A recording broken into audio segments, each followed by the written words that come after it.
What happens when television's most respected interviewer faces off with one of the most polarizing figures of modern royalty? Initially, it appeared to be a calm, dignified exchange. But as the minutes ticked by, the atmosphere shifted. What began as polite inquiries soon escalated into sharp retorts, eye-rolling responses, and a palpable tension that no one in the studio could ignore. By its conclusion, it no longer felt like an interview. It felt like a confrontation. Diane Sawyer, renowned for her composed professionalism, sat gracefully in her chair, smiling with the poise that had captivated world leaders and celebrities alike. Across from her, Meghan Markle, impeccably dressed in a cream blouse and tailored navy blazer, her hair styled in flowing waves. She carried herself with an air of someone ready to dictate the narrative from the very outset. "Meghan, thank you so much for being here," Diane began warmly, her voice striking that balance of kindness and authority that had made her one of the most trusted figures in American journalism. Meghan returned the smile, but with a subtle edge. "Thank you for having me.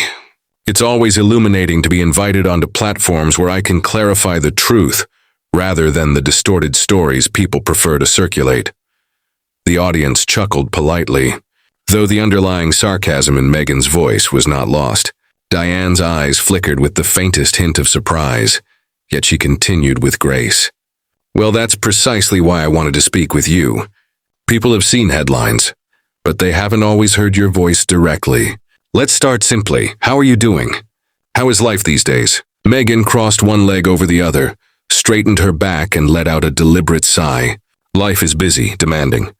When you've lived under constant scrutiny, you learn to thrive in spite of it. But it's important to remember that people like me, people in my position, are often the ones bearing the weight of everyone else's expectations. Her tone was firm, almost lecturing rather than conversing. Diane nodded carefully, allowing a moment before proceeding. "And how is Harry?" Diane asked gently, a smile softening her words. "Many people admire the way you've supported each other through challenges." For a brief instant, Meghan's face hardened, her expression sharpening. She tilted her chin upward. "Harry is fine. But let's be clear, Harry isn't my shield or my story. People always want to relegate me to a footnote to him. But the truth is, I'm the one who has had to navigate relentless hostility far more than he ever did." The answer was pointed, almost dismissive of the question itself. A murmur spread through the audience, just audible enough for Meghan to notice. She leaned back slightly, clearly unfazed. Diane, unfaltering, tried to ease the weight of the reply with another smile.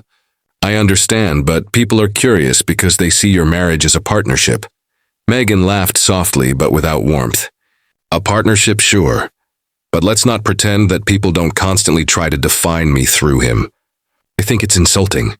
Diane inhaled slowly, her smile steady but thinner now. She shifted gears. "Let me ask about your children. Many viewers at home admire the way you speak about motherhood. How has it changed you?"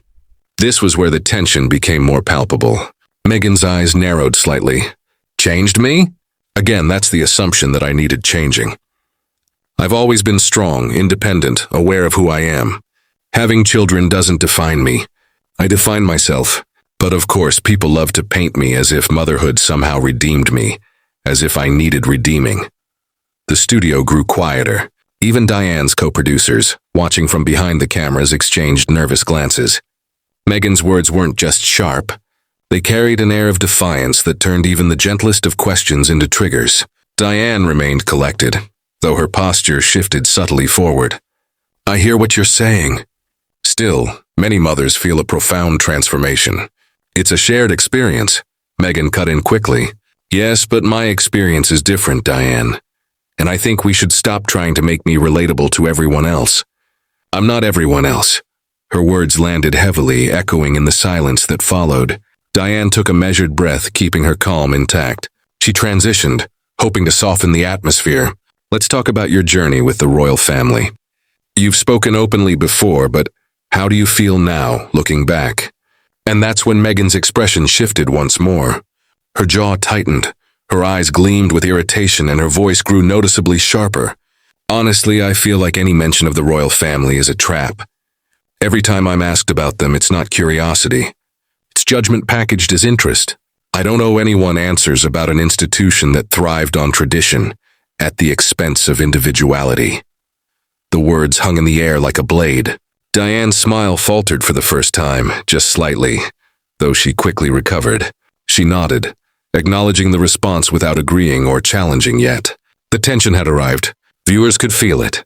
What started as a polished professional interview was slowly transforming into a verbal tug-of-war.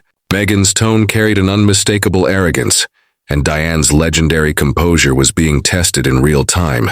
And this was only the beginning. The camera zoomed in tighter, capturing every flicker of expression across Meghan's face. What had started as polished elegance was hardening into something sharper, colder.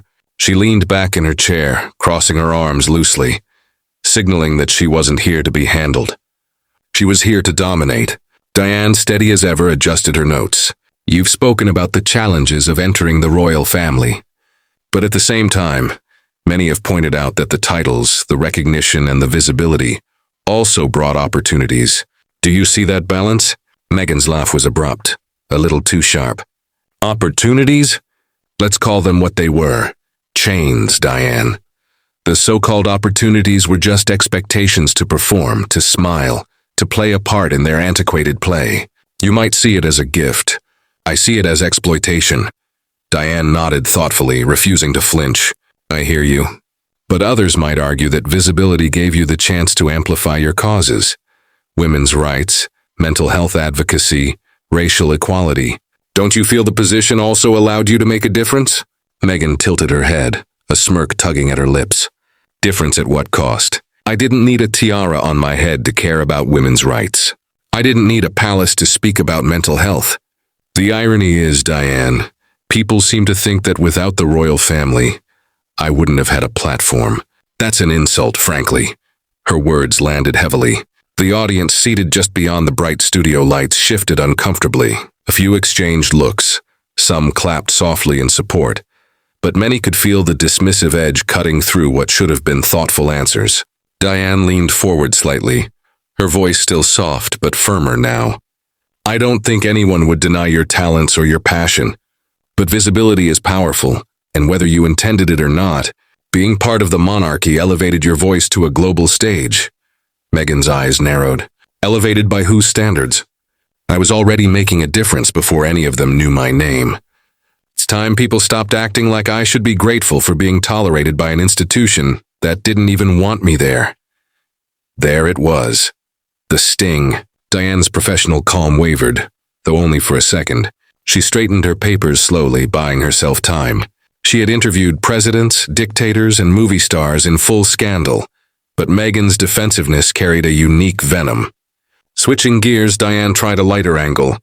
"Let's talk about your Netflix series. The first season had tremendous success. There have been reports, rumors really, that you requested a larger budget and more control for the next season. Can you comment on that?" Meghan's eyebrows shot up, her lips curling into a cool smile. "Rumors, that's your word, not mine. Let me be clear. When you're creating content that reshapes narratives, you don't ask for permission. You set the terms. If people want my voice, they'll have to understand it comes at a premium. Quality isn't free, Diane." The remark landed with a jolt. A few people in the audience audibly gasped. Diane, ever composed, kept her tone light. "I understand that perspective, but some critics have framed it as being demanding." Meghan didn't miss a beat. "Demanding or refusing to settle for less than what I deserve. Funny how women with standards are called difficult, while men with the same standards are called leaders.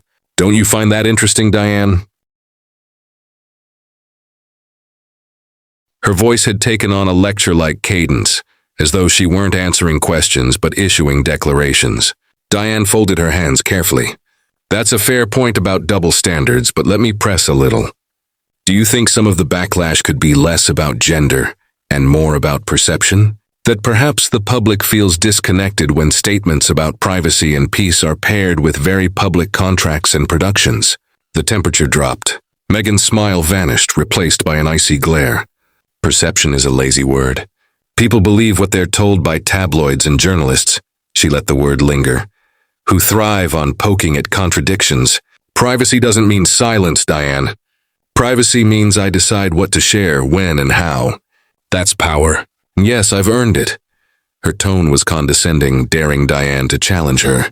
The silence stretched, taut as a rope pulled too tight. The control room whispered frantically into headsets, debating whether to cut to commercial, but Diane raised a hand subtly to the floor manager. Not yet, she wanted this to play out. The veteran journalist smiled again, but there was steel underneath. Now, let's pivot slightly. When you think of your time in the royal family, what do you feel? Anger? Sadness? Relief? Meghan adjusted her posture, leaning forward this time, her voice dripping with disdain. I feel nothing. Honestly, they're irrelevant to me now. I don't wake up in the morning thinking about a crumbling institution. I've moved on. It's the media that can't let go. That landed like a hammer. Gasps rippled through the room. Diane blinked slowly, choosing her words with surgical precision. You don't think the royal family remains relevant in any way? Meghan's laugh was sharp, dismissive. Relevant to who? To people clinging to fairy tales and outdated traditions? Maybe, but not to me. They're a relic, Diane. A museum piece, and I refuse to live my life as someone else's exhibit. The arrogance in her tone filled the studio like smoke, thick and suffocating. Even Diane's unshakable calm was beginning to crack. Her lips tightened and her pen tapped once against her notepad. A subtle tell, but enough to signal the shift. Meghan, she said carefully, you've built a career on speaking truth, as you call it, but don't you think truth also requires humility? The question was soft, almost gentle, but its edge was razor-sharp. Meghan froze, her jaw tightening. Humility? She repeated with a scoff. It's interesting how people demand humility, only from those who dare to stand tall. I've bowed enough in my life. I won't do it here. The words landed like thunder. The audience, caught between awe and discomfort, leaned forward in silence. Diane, with decades of patience under her belt, inhaled slowly. She gave the smallest of nods to herself, as though acknowledging privately, the storm was here. The polite opening of the interview was long gone. The battle lines had been drawn. Meghan's arrogance was no longer subtle.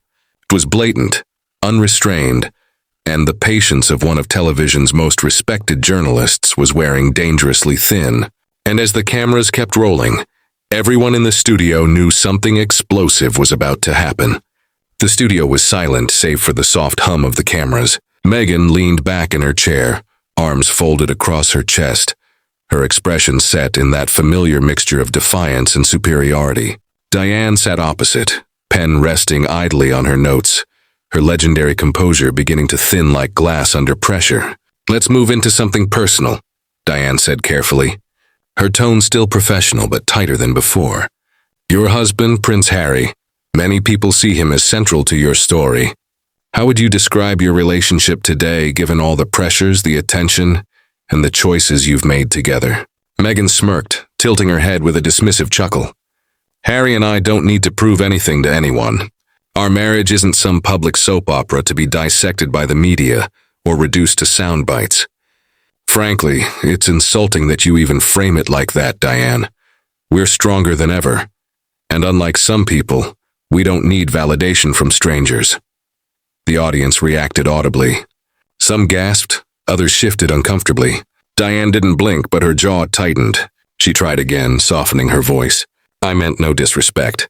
I was asking because many admire the way you two present a united front, and they're curious how you maintain that strength. Meghan's reply came like a dagger wrapped in silk. Curiosity is an entitlement. People confuse the two. Our private lives are not here for public entertainment, no matter how desperately interviewers want to squeeze a headline out of them. The sting was unmistakable. Diane's hand twitched slightly as she adjusted her notes, her patience being tested inch by inch. She chose a new angle. Let me ask about your children. You've often spoken about wanting to protect them from the same scrutiny you faced. How do you manage that balance given how public your work and appearances remain? Meghan's lips curved into a humorless smile. Balance is a word people like to throw around when they don't understand what it's like to be me. My children are protected because I say so, because I refuse to let vultures circle them. And before you ask the obvious follow-up, no, Diane, I don't owe the public pictures, details, or anecdotes. They're mine, not anyone else's storyline. The sharpness in her tone rippled through the studio like static. Diane inhaled slowly. visibly forcing her calm. "I only asked because you've spoken about motherhood before in very personal terms, and I thought our viewers might appreciate hearing more about how you navigate that." Meghan's laugh was clipped, cold. "Viewers don't deserve every piece of me, Diane. That's where people get confused. I share what I want when I want. And if that's not enough for them or for you, that's not my problem." The studio audience sat frozen, watching the tension mount like a slow-building storm. Even the camera operators glanced nervously at each other. Diane pressed her lips together for a moment, and then tried one more pivot. "Let's turn to the monarchy. You've been outspoken about your experience with the royal family. Looking back, do you feel there's any room for reconciliation, or do you consider that chapter fully closed?"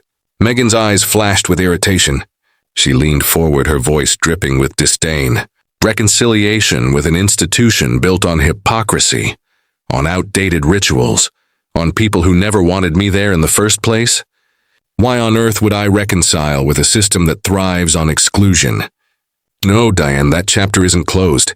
It's burned." The words landed like dynamite. Murmurs rippled through the audience.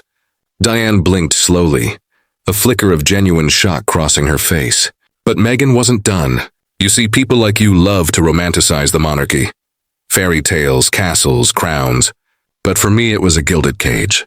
And the sooner people stopped expecting me to bow down in gratitude for being trapped, the better."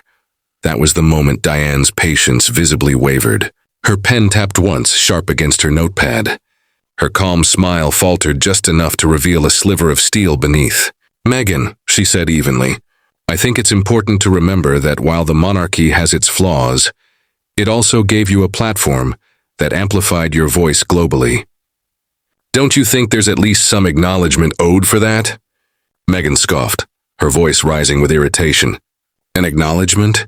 I owe them nothing. If anything, they owe me for putting up with their nonsense as long as I did. I built myself long before I ever walked into that palace. Harry may have been born into it, but I brought the authenticity. Without me, they'd still be just another tired royal family trying to stay relevant." The audience gasped again, louder this time. Diane's face hardened, though she kept her voice level. "That's a bold statement." "It's the truth," Meghan shot back, her tone now openly combative. "And people can't stand it when a woman, especially a woman like me, dares to say it."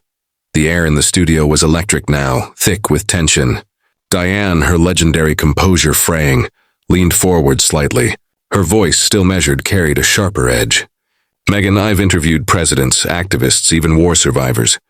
I've seen strength expressed in humility, in grace, in perseverance. What I'm seeing now feels less like strength and more like arrogance. Do you see how that might come across?" Meghan's jaw tightened, her smirk returning with venom. "Arrogance is just a word people use when they can't handle confidence. I refuse to apologize for knowing my worth, Diane. Maybe that's uncomfortable for some, but that's their problem, not mine." The silence after her words was deafening. Diane's eyes narrowed ever so slightly, and the camera caught it. A flicker of fire that signaled the breaking point was near. In the control room, producers leaned forward, whispering frantically, "She's pushing her. She's really pushing her." Meghan sat back with a look of triumph as though she'd won something invisible. Diane, however, adjusted her notes one final time, her composure hanging by a thread. The audience could feel it. The veteran journalist was about to snap. And when she did, the fallout would be unforgettable. The cameras rolled on, the studio lights burning hot. Meghan shifted in her seat, her chin raised high, her arms still crossed like a queen enthroned. She exuded defiance, every line of her posture screaming that she was untouchable. Diane Sawyer, however, sat silently across from her, the weight of decades of broadcasting composure pressing down on her like a shield. But that shield was cracking. The silence was long, almost unbearable. Then Diane leaned forward, her voice low, deliberate, and sharper than ever before. "Meghan, I've given you the space to tell your story. I've listened as you dismissed, deflected, and talked down to me and to this audience. But let me be perfectly clear. This isn't strength. This isn't authenticity. This is arrogance. And frankly, it's unbecoming." The audience froze. The control room erupted with gasps and panicked whispers. Meghan blinked, her composure wobbling for the first time all morning. "Excuse me," she said, her voice colder now. Diane didn't hesitate. "You've spoken of privacy while seeking the spotlight. You've rejected the monarchy while benefiting from every ounce of its visibility. You've demanded control while mocking anyone who dares to question you. And through it all, you've treated this conversation, me and the people watching at home, with contempt. Enough is enough." The studio erupted in whispers, the tension unbearable. Meghan's mouth fell open slightly, then snapped shut, her eyes flashing with indignation. "You have no right. I have every right," Diane cut in, her tone sharp as glass. "I've sat across from leaders and survivors who've shown more humility in 5 minutes than you've displayed in an hour. You talk about power, Meghan, but power without grace is just ego. And that's what you've shown us today." Meghan's breath came faster. She leaned forward, her voice trembling with anger. "You don't know me. You don't know what I've endured. And yet here you are." Diane interrupted, her voice unwavering. "Painting yourself as the sole victim, dismissing everyone else's truth but your own. Let me remind you, without Harry, without the royal family, without the very platform you claim to despise, you wouldn't be sitting in this chair. You wouldn't be here at all." The words landed like a thunderclap. The audience audibly gasped. Meghan's face flushed crimson, her lips trembling as if searching for the right comeback. But for the first time, there was nothing. Diane pressed on, her tone final, unshakable. "You came here today, and instead of showing grace, you showed condescension. Instead of engaging, you lectured. And instead of conversation, you gave us contempt. This program cannot and will not continue in this way, not with you treating it as your personal stage." Meghan had shot to her feet, her blazer snapping sharply as she pulled it closed. "This is outrageous. I won't be spoken to like this." Diane's voice cut through the chaos. "Then perhaps you shouldn't come on shows where you expect to be worshipped instead of questioned. That's not journalism. That's theater. We don't do theater here." The studio went dead silent. Meghan, her face a mask of fury, yanked off her microphone and tossed it onto the chair. The sound echoed like a gunshot. "This interview is over," she hissed, her voice trembling with rage. "And you'll regret the way you've treated me." Without another word, she turned on her heel and stormed off stage, her heels clicking like hammers against the studio floor. The cameras caught every second right up until she disappeared behind the curtain. The silence that followed was suffocating. Then Diane turned back to the camera, her expression calm once more, though her eyes still burned with fire. "To our viewers at home," she said softly, "I want to apologize. This is not how interviews are meant to go. We strive for honesty, fairness, and respect. What you just witnessed was none of those things. And for that, I am sorry." The audience, stunned but grateful, broke into hesitant applause. Diane closed her notebook, set down her pen, and leaned back. The storm had passed, but its echoes would ripple far beyond that studio. By evening, clips of Meghan's walkout and Diane's unflinching words would dominate headlines around the world. And in living rooms everywhere, the question would linger. Was this the day Meghan Markle finally lost control of her own narrative? If you enjoyed this dramatic showdown, don't forget to like the video, subscribe to the channel, and hit the bell to never miss the next explosive story. Your support helps us bring you more unforgettable moments.